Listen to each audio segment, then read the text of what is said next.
Well, this afternoon we're going to introduce our first speaker. Up first we have Christina Hobner, and she's going to be talking about programs that she's been running over in New Zealand with using open source in schools over there.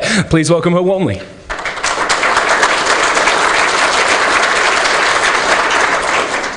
Thank you very much for the invitation and for allowing me to talk here at LCA. And if you've read my bio, you kind of probably know that I'm not a developer, so this will not be one of these highly technical talks, but hopefully it'll still be somewhat educational.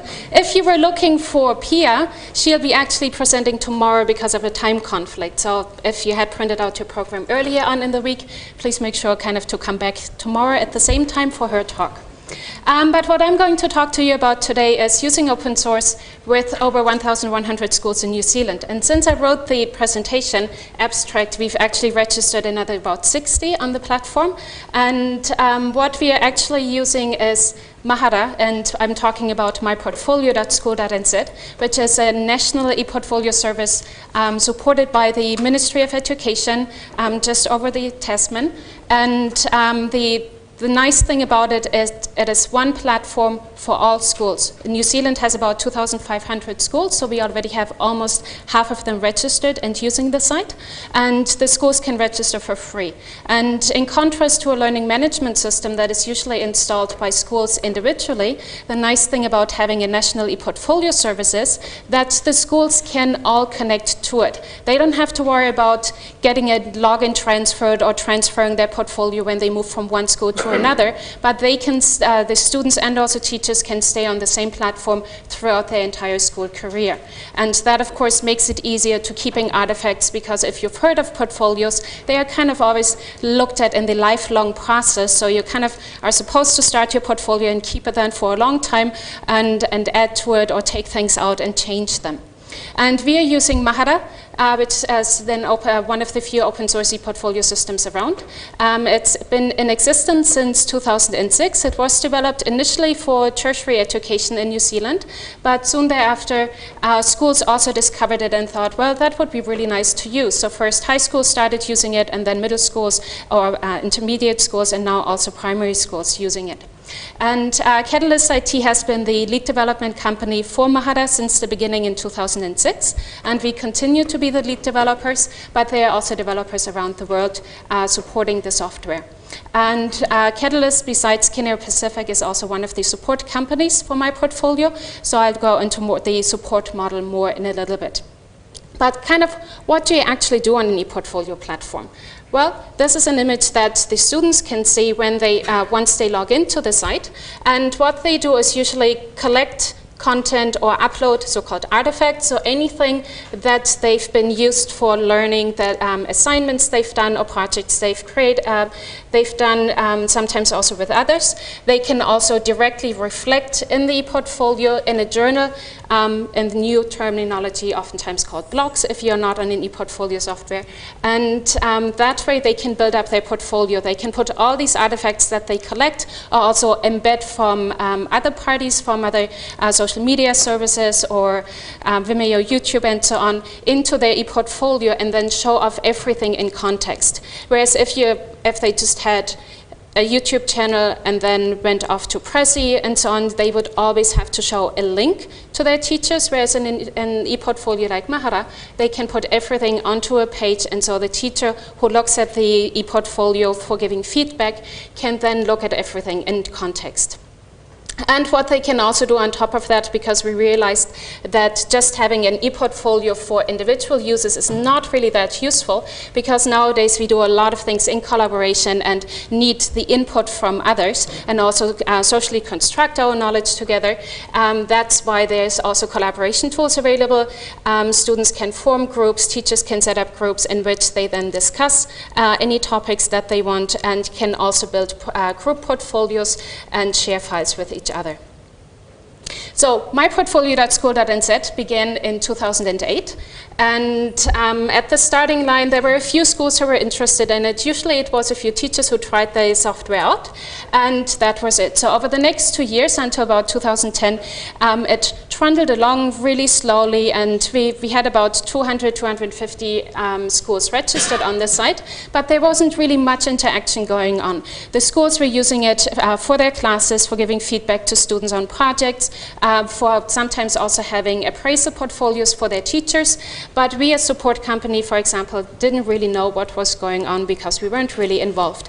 The Ministry of Education also didn't really like it too much because they said, well, we have this nice e-portfolio service, but not too many schools are using it, kind of 250 compared to 2,500 schools that are in New Zealand.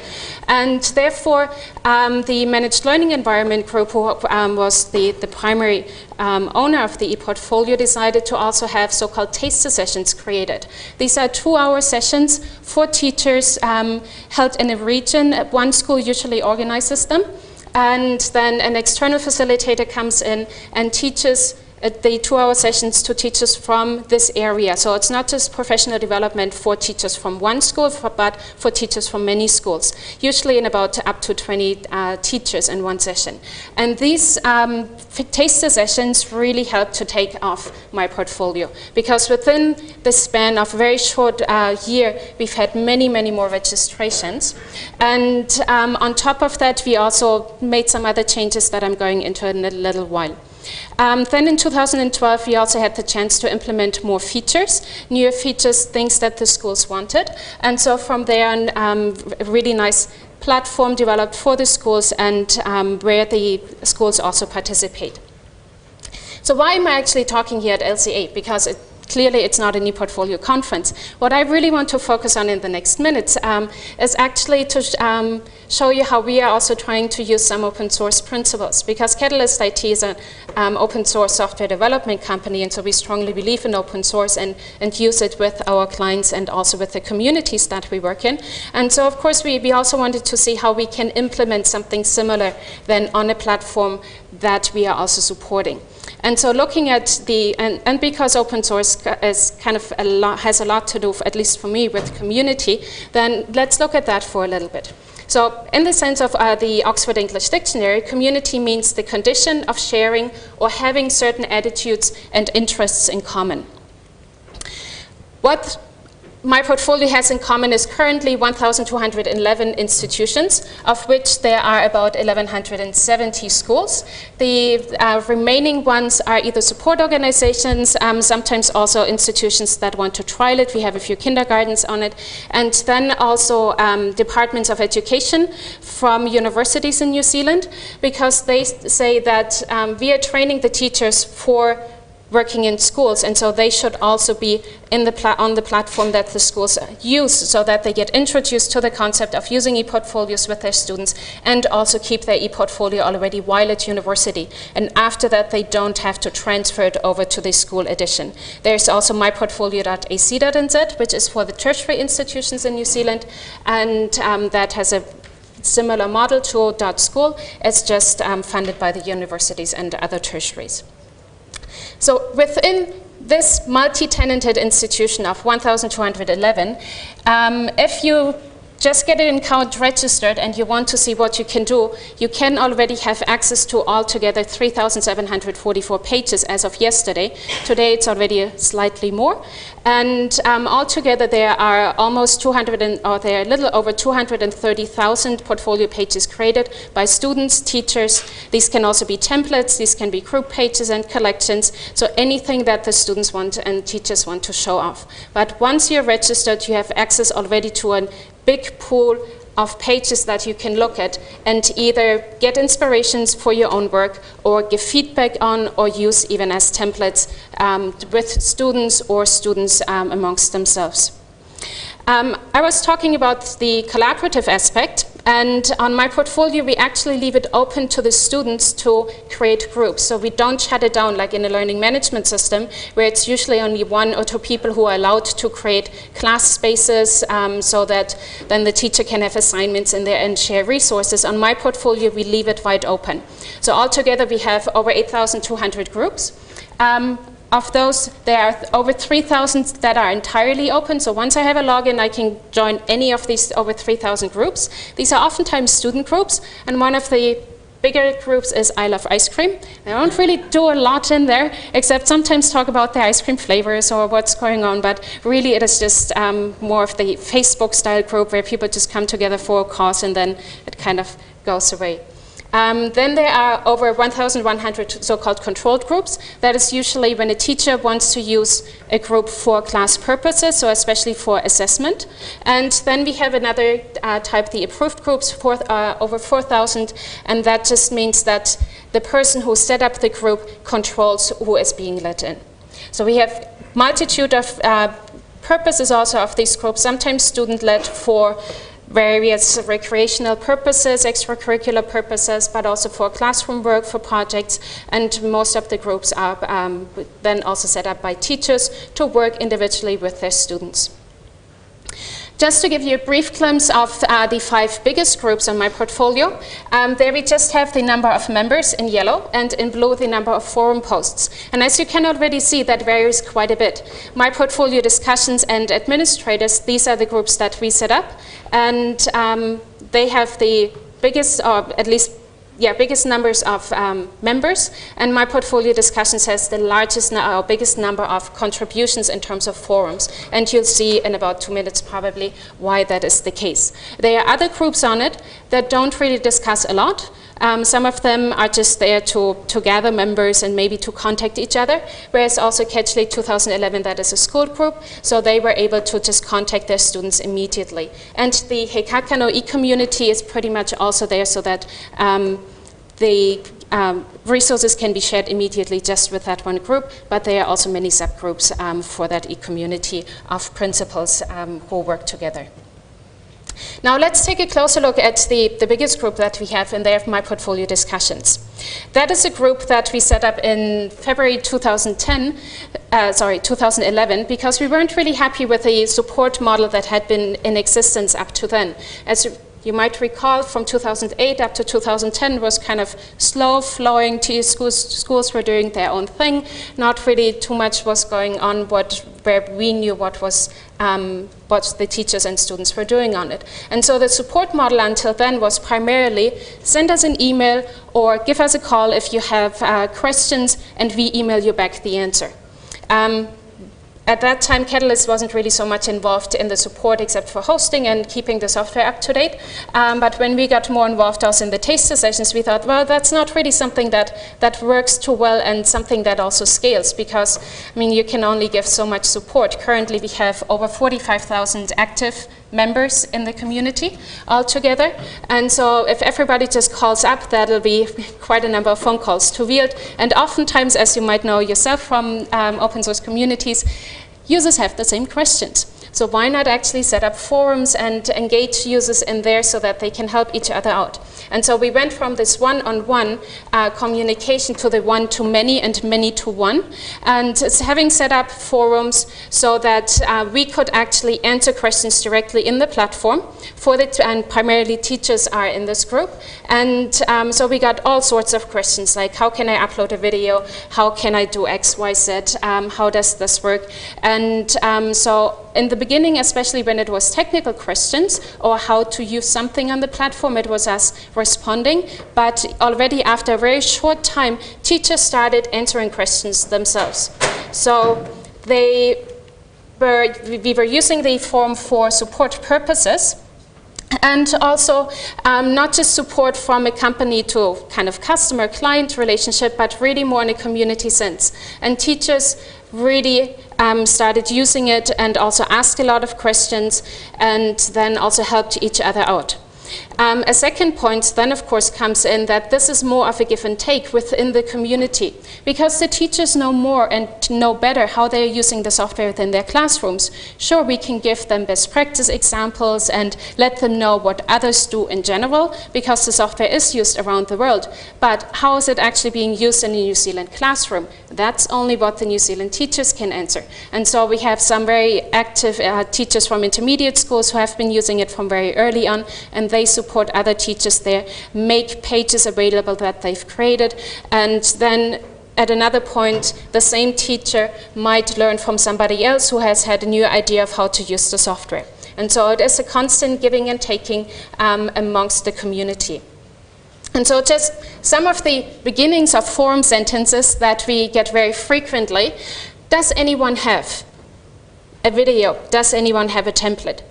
I would suggest using XYZ because that has worked for me really, really well. How does this feature work, or how can I do? Another very content-oriented thing is we started using My Portfolio to do X. We started using it for appraisal purposes with our teachers and set up 3 templates that you can get from here. They are freely available. Just adapt them the way you like. Or take a look at my page that I've created. Can you please give me feedback on it? And teachers do that. And a lot of times, teachers don't always share resources or share their experiences, but on My Portfolio we've made a really, really good experience with that they really share their own resources, share what they've done, and are more collaborative. Maybe it's also because it's New Zealand and there's a fair number of teachers who also do team teaching and engage in project work and inquiry learning, so they are already using methodologies that take them from asking others, and therefore that could also be a very nice thing already, a good starting point for us. What we also do is not just that teachers then can ask themselves or ask how something works, but they can also tell us what they would like to see. It would be nice if.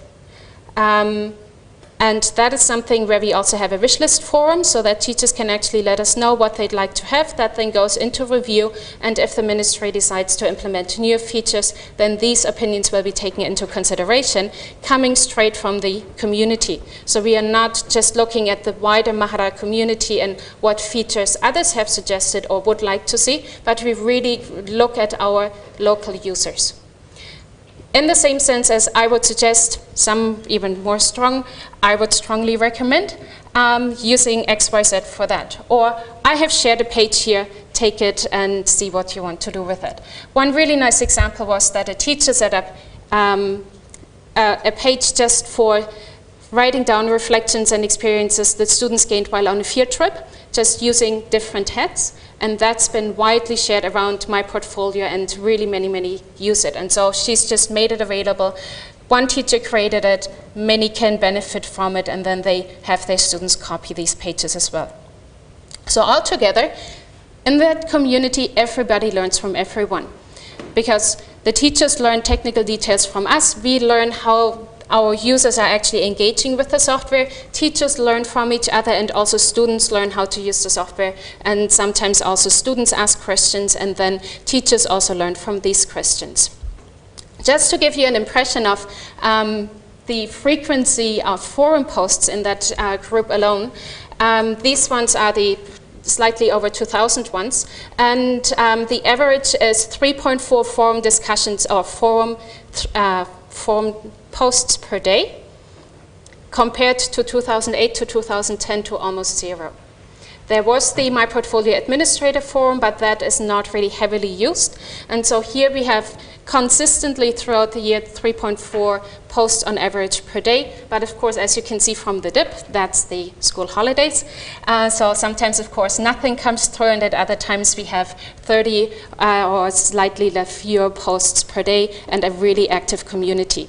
If you think about over 1,100 members in there, might not really seem so much, but we do have quite a few people in there who post regularly, who also help other teachers regularly, and that makes it a nice community because then we can sometimes just sit back and let the teachers talk instead of always coming in from more of a technical perspective or also sharing other things that we've learned from other users. And since not everybody discusses in these groups, there are many lurkers. And sometimes you think, oh, well, lurking, what do they actually do? But they really learn as well.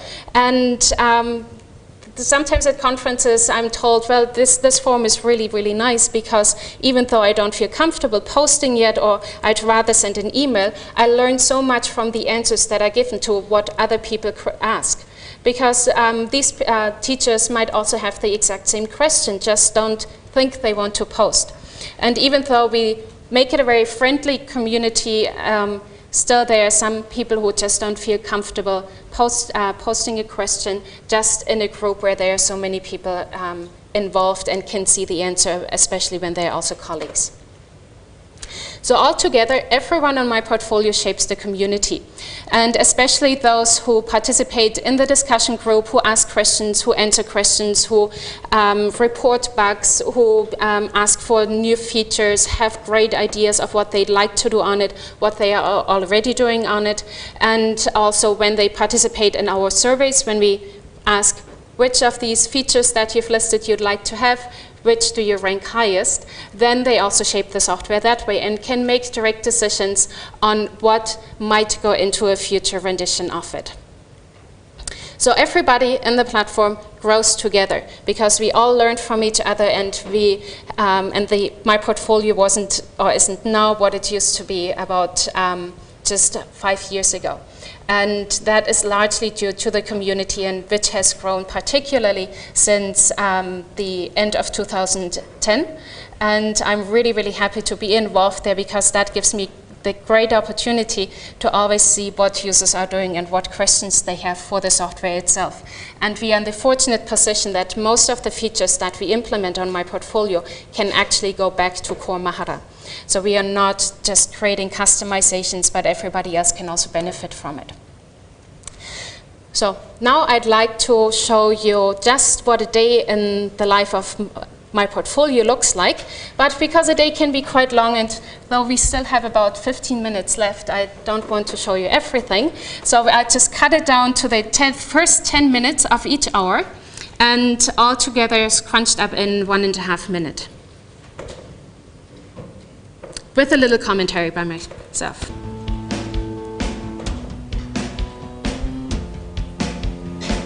So it's 6:30, the day begins. Not much activity there.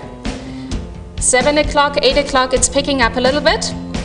And as you can see, where there's just the more light, the more activity is there. And 10 o'clock, the school day is in full swing.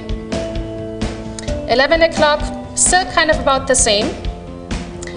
12 o'clock picks up again, and that's lunchtime, because every student is now on their profile page and just checks out the wall messages that they've received from their friends. Now we're in the afternoon. Students are picking up on their homework. It's getting slightly more active. At 4 o'clock, 5 o'clock, really everybody's on the platform doing homework. Now everybody, especially at 7 o'clock now, is probably having dinner, so not much computer work going on. But even in the evening, the activity doesn't really cease at all. Now probably the teachers are either giving feedback to their students or students just uploading things to the platform. And now it's almost midnight, and still there are a lot of people on there. You'd think students sleep, but maybe it is also just the teachers still preparing classes for the next day or checking what their students have done over the last few hours. And as you can see from the timestamp, it's now 2 o'clock, 3 o'clock, and there are still people on it. And that is on a Thursday. So if you think that schoolwork only happens these days between the school hours and then in the evening, that's not the case anymore. Because of online learning, everything can now take place over the entire day, and it is up to every individual user when they actually want to go online and when they want to do something. So even on a platform that is really developed for school students, kind of primary school to secondary school, and we think they go to bed latest at 10 o'clock. It's not always the case, especially when there are social media features, social networking features involved, where they can also check each other's messages, send each other messages, post on the wall, update their profiles, upload new photos, and so on. And it is just very active on there. And that is just a very brief glimpse of what's happening in a regular day. Of course, it's less active during the school holidays, but during school time, it's usually quite a lot of people log in, usually about 700 per day. On a regular day, can go up to 1,000, and even on the weekend, there are usually around 300 to 400 people logged in. So that's all that I wanted to talk to you about. If you want to find out more about the Mahara project itself, please go to mahara.org, or you can also follow the most important news on Identica or also on Twitter. And please also feel free to contact me, send me an email if you have any questions, but now we definitely still have enough time for those also here in the audience. And please wait until Max has given you the microphone so that it's being picked up by the audio recording. Do you have students from excuse me, do you have students from different schools working on projects together? Sometimes, yes. And that was also one of the purposes why a national e-portfolio service made a lot of sense, because normally when you have a learning management system, you always need a login from that school. And so schools can't really create LDAP entries or single sign-on entries for other schools and students, and so on my portfolio, they don't need that. They can just start collaborating. It's especially going on with teachers. The language teachers, for example, they have a group in which they talk across schools, and also primary school teachers have a group where they just talk about how to work with e-portfolios. Just a question about mobile devices. Are you finding that students are actually accessing it mostly via mobile or still via desktop? Currently, the site is still, I think, primarily accessed by laptop computers. Computers in general. A lot of schools, or some schools, go to bring your own device. So mobile is definitely picking up, and we've had quite a few discussions on the platform about how people can actually use the iPhone or also an Android device in order to put portfolio work up to collect their content. And there is an app, Mahara Droid for Android, available, where you can easily upload anything that is on that you can share on your Android phone to the portfolio. And what we have recently done for Mahara is that we've also created a responsive design for it, so for the latest 1.6 version, so that you actually don't need a special app in order to access it more comfortably from a mobile device, but the design just changes and becomes a little bit better to use. There's also device detection included, because in order to create a page, we have drag and drop, which doesn't really work on a touch device, and so we needed to have a switch in there so that people could actually still use it. And so in future, hopefully, that'll be picked up more. We have not yet implemented a responsive design on my portfolio, so we don't have any data on that.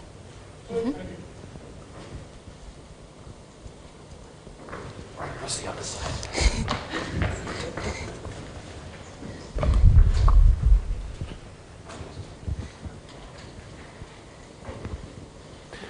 How does it compete with, or maybe hopefully even replace, the other social networking services where you're subjected to data mining and advertising?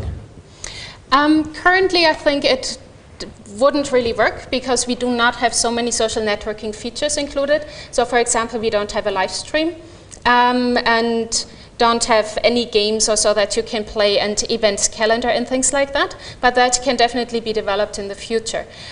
In general, what is also nice about the environment is that you set your own terms and conditions, and that's why a lot of schools go with my portfolio, because then they are not subjected to Facebook or any other environment where they can't really control what is being seen. And also in general, when you put something up on my portfolio, it is private to yourself. So nobody else will see it unless you share it on a portfolio page.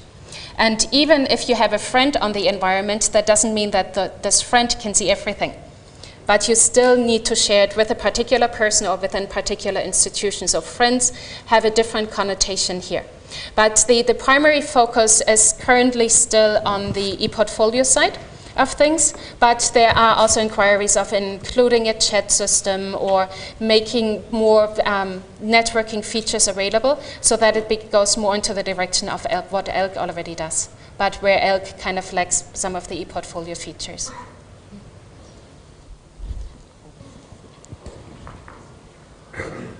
Do you know anything about the technology stack? Yes, and if I make a mistake, Francois, please correct me. It is PHP and primarily Postgres. It also works with MySQL and on Linux servers, of course, and it's also been deployed to Microsoft and sometimes also Mac servers. Any other specifics that? I apologise if you said it at the start. I got an interstate call No just as I worries. walked in. It happens. Just wondering about the application if particularly the students have a disability of some time, perhaps visibility or perhaps mobility or something like that. How are you handling that?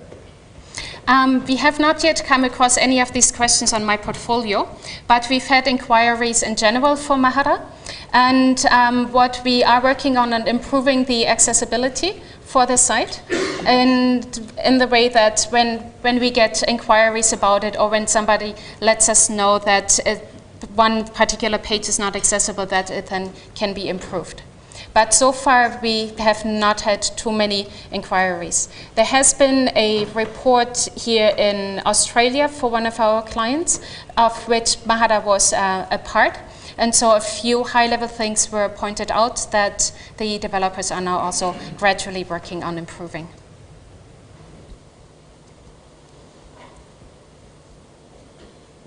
Anyone else? No?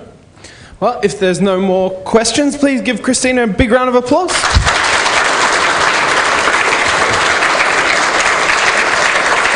And on behalf of all of us here at the conference and Linux Australia, thank you very much for your presentation. Thanks for emceeing, Max. You're welcome. There will be a short break while we get our next presenter set up, but we will be back with you shortly. Thank you very much. Very interesting. It sounds like a really good tool. Yeah, really like it. I was told not to unplug my computer before you do your magic over there with the